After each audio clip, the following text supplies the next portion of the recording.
નમસ્તે વિદ્યાર્થી મિત્રો, હોમ પબ્લિક સ્કૂલ જસલપુર વતીમાં આપનું હાર્દિક સ્વાગત કરું છું। તો हमने पाठ 7 का शब्दार्थ अभ्यास और स्वाध्याय देखा था। अब हम पुनरावर्तन की ओर आगे बढ़ेंगे, लेकिन हमने जो यह पाठ देखे उनके अभ्यास स्वाध्याय, उनके अंदर जो व्याकरण का भाग है, मैंने अगले लेक्चर में भी कहा था कि व्याकरण का जो भाग है, कई शब्दार्थ है, उनका मुहावरा करना जरूरी है। जो हम अभ्यास अध्याय के प्रश्न नहीं लिखेंगे तो हमें उस पाठ का मर्म क्या है वह आपको मालूम नहीं होगा। अभ्यास अध्याय के प्रश्न के उत्तर लिखने से आपको यह मर्म, यानी कि यह प्रश्न क्या कहना चाहता है, वह पात्र क्या कहना चाहता है, उसका अर्थ आपको मालूम पड़ता है। तो हम पुनरावर्तन की ओर आगे बढ़ेंगे। तो हिंदी में हमारा पुनरावर्तन आ गया। मैं आशा रखता हूँ कि अभ्यास स्वाध्याय आपने अपनी नोटबुक में लिखे होंगे। अभ्यास स्वाध्याय कार्य आपको पूर्ण करना है और शब्दार्थ और मुहावरे का कार्य भी आपको लिखना है। निबंध आएगा वह मैं आपको लिखाऊंगा कि 2-3 निबंध है, वह आपको लिखाऊंगा मैं। पर पुनरावर्तन की ओर हम आगे बढ़ते हैं। प्रश्न 1, निम्नलिखित प्रश्नों के उत्तर दीजिए। निम्नलिखित प्रश्नों के उत्तर दीजिए। तो हमारे मन में कैसी भावना होनी चाहिए? हमारे मन में कैसी भावना होनी चाहिए? तो हमारे मन में बदला लेने की भावना नहीं होनी चाहिए। हमारे मन में बदला लेने की भावना नहीं होनी चाहिए। तो हम किसी से बदला लेंगे ऐसी भावना हमें रखनी नहीं चाहिए। तो दूसरे व्यक्ति के प्रति हमारे मन में बदला लेने की भावना नहीं होनी चाहिए। प्रश्न 2, हस्ताक्षर करने के बाद गांधी जी ने क्या लिखा? तो गांधी जी हमारे देश के लिए, आंदोलन के लिए कुछ धन इकट्ठा कर रहे थे। किसी समय कोमोली नाम की लड़की आती है तो हस्ताक्षर की मांग करती है। तो हस्ताक्षर करने के बाद गांधी जी ने क्या लिखा था कि तुम्हारी इन आभूषणों की अपेक्षा, तुम इन आभूषणों का त्याग कर रही हो, इन आभूषणों को रखना नहीं चाहती, अपेक्षा कर रही हो। तुम्हारी इन आभूषणों की अपेक्षा तुम्हारा त्याग ही सच्चा आभूषण है। कि तुम्हारा त्याग ही सच्चा आभूषण है। इसे बोलता हूं, तुम्हारी इन आभूषणों की अपेक्षा तुम्हारा त्याग ही सच्चा आभूषण है। प्रश्न 3, हमें पुस्तकें क्यों पढ़नी चाहिए? तो जो पत्र पाठ था तो उसमें हमने देखा था कि पुस्तकें क्यों पढ़नी चाहिए। तो पुस्तकें पढ़ने से, तो पुस्तकें हमें ज्ञान देती है। पहला वाक्य, पुस्तकें हमें ज्ञान देती है।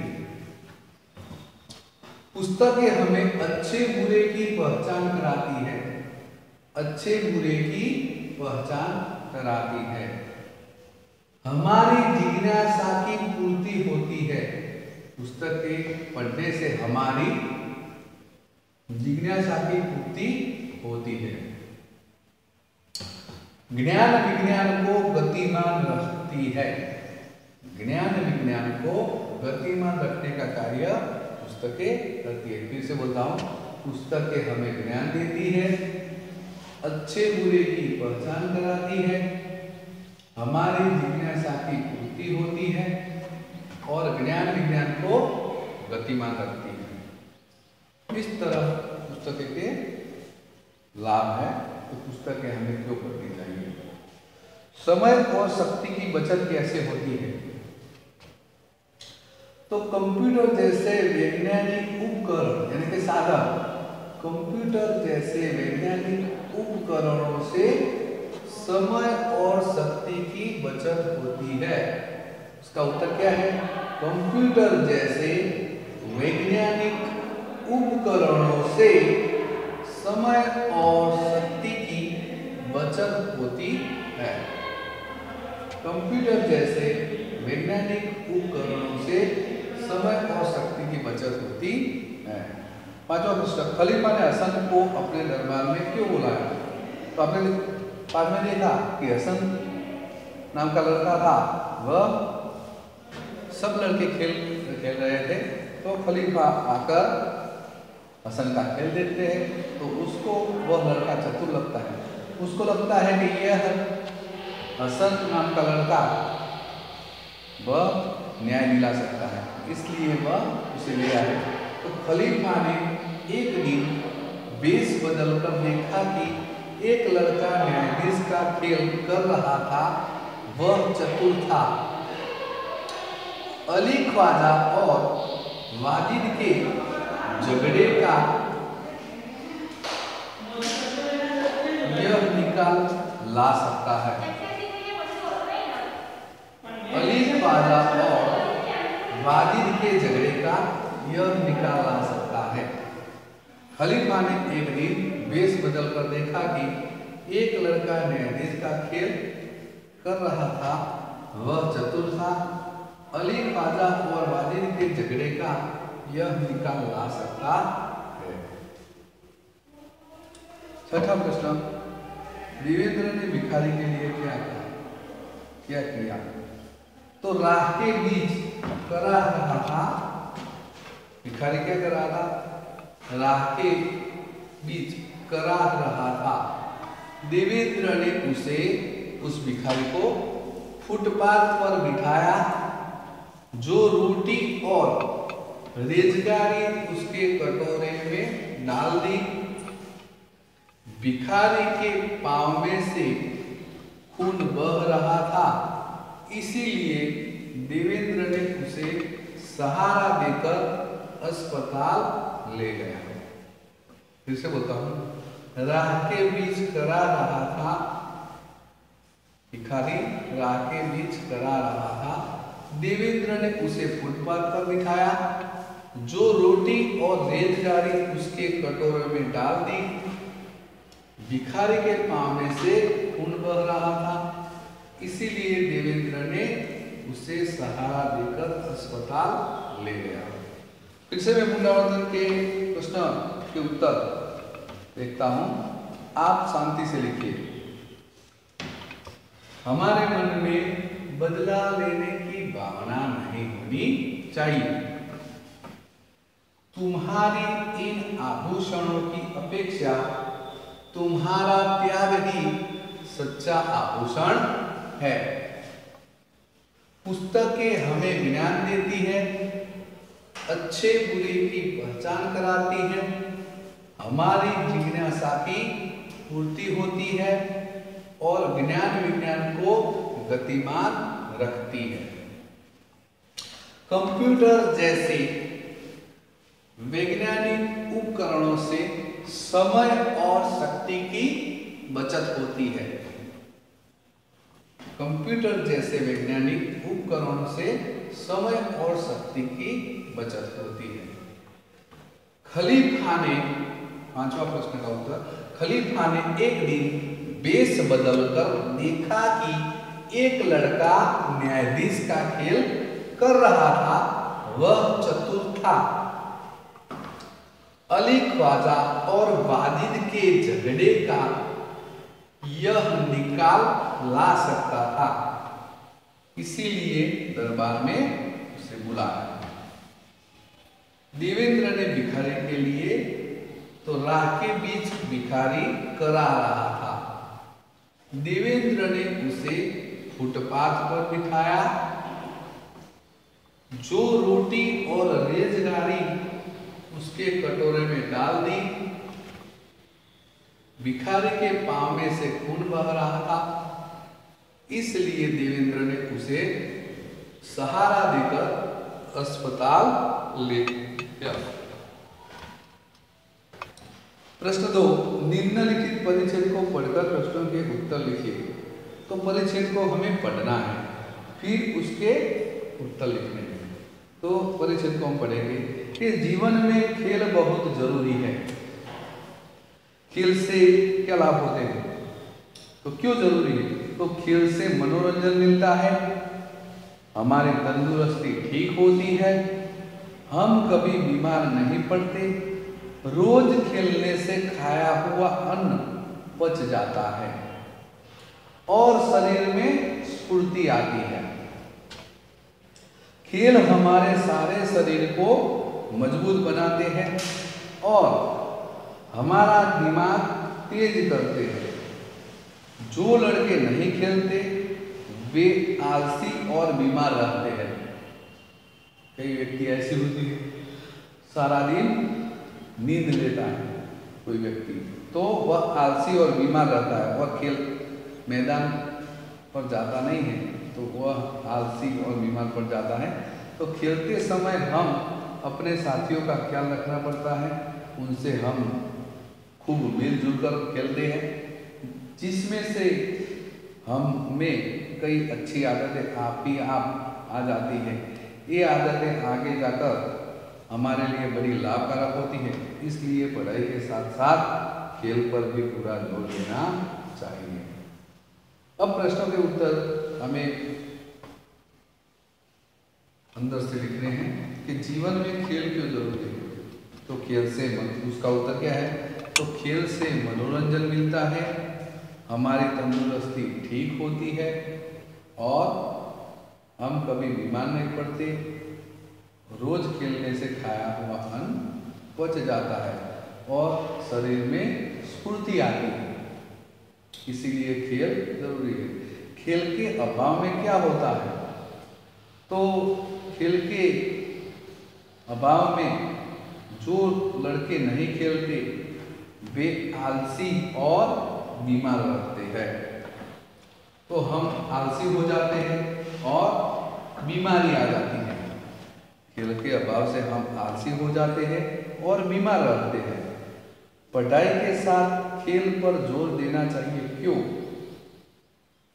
तो पढ़ाई के साथ साथ खेलते समय हम अपने साथियों का ख्याल रखना पड़ता है, उनसे हम खूब मिलजुल कर खेलते हैं, जिसमें हमने कई अच्छी आदत आप आ जाती है और ये आदतें आकर जाकर हमारे लिए बड़ी लाभकारक होती है। इसलिए पढ़ाई के साथ साथ खेल पर भी पूरा जोर देना चाहिए। परिच्छेद का योग्य शीर्षक लिखिए। तो हम परिच्छेद का योग्य शीर्षक देंगे कि खेल का महत्व अथवा तो खेल से लाभ, खेल का महत्व तो खेल के लाभ। तो निम्नलिखित विषय पर अपने विचार लिखिए। तो कल हम लिखेंगे, लेकिन मैं आपको समझ देता हूँ कि विज्ञान का महत्व। तो विज्ञान ने हमारे देश की काया पलट कर दी है। तो विज्ञान से हमारे देश की आर्थिक प्रगति के साथ साथ हमारे सारे विश्व की विज्ञान के कारण प्रगति हुई है। कंप्यूटर, फैक्स, इंटरनेट के माध्यम से हम दूसरे देश के व्यक्ति के साथ बातचीत कर रहे हैं। नए वैज्ञानिक उपकरणों से हम जब बीमार पड़ते हैं तो यह उपकरण हमें ठीक कर देते हैं। इसीलिए दवाई के क्षेत्र में, अस्पताल के क्षेत्र में भी विज्ञान ने बहुत प्रगति की है। हम घर बैठे रेलवे की टिकट बुक करा सकते हैं। वैज्ञानिक उपकरण हमारे जीवन में बहुत ही जरूरी है। विज्ञान के कारण हम नई नई मिसाइल, नए नए रॉकेट और प्रक्षेपण के क्षेत्र में हमने बहुत ही प्रगति की है। इसीलिए विज्ञान का महत्व है। तो देवेंद्र की मानवता, तो हमने देखा था कि देवेंद्र एक होनहार लड़का था, सब होनहार सपूत था। देवेंद्र की परीक्षा चल रही थी, फिर भी वह रास्ते में जा रहा था तो एक भिखारी के पैर में से खून बह रहा था और वह भिखारी पड़ा करा रहा था। देवेंद्र ने देखा कि उसके जो पकौड़िया और रेजगारी गिर गई थी, उसको उसके कटोरे में डाला और उसको सहारा देकर वह अस्पताल ले गया। वह देवेंद्र की सच्ची मानवता थी। हसन का सच्चा न्याय। तो खलीफा ने देखा, दरबार में वेश बदल कर देखा कि हसन नाम का लड़का अपने मित्रों के साथ न्यायाधीश का खेल कर रहा था। तो उसकी जो न्यायप्रियता थी, उसको न्याय देने की जो पद्धति थी, वह खलीफा को पसंद आ गया। तो उन्होंने वाजिद का झगड़ा निपटाने के लिए उसे बुलाया और हसन नामने लड़के ने तेलियों को भी बुलाया। तो तेलियों ने चक्कर सुनकर वह तेल कितना पुराना है, वह सच्चा न्याय दिला दिया। तो हसन को बहुत ही चतुर लड़का था। अपने मित्र को जन्मदिन की बधाई देता हुआ पत्र लिखिए। तो पहले हम पता लिखेंगे और जन्मदिन की बधाई कि तुम्हारा जन्मदिन है। तो मैं आपको यह पत्र अभी लिखकर समझाऊंगा। कहावत का अर्थ भी हमने देखा था, तो यह कहावत का अर्थ भी आपको नोटबुक में लिखना है। उल्टा चोर कोतवाल को लाटे, आसमान से गिरा खजूर बेर का, जैसी करनी वैसी बननी। जो प्रश्न आपको समझ ना आए वह आप मुझे फोन करके बताएंगे। फिर प्रश्न 3, 4 और 5 और निम्नलिखित चित्रों को देखकर कहानी का निर्माण वह आपको लिखना है, क्योंकि चित्र देखकर आपको कहानी लिखनी आती है, इसलिए आप लिखने का प्रयत्न कीजिए। फिर मातृभाषा में अनुवाद और प्रश्न हम अगले लेक्चर में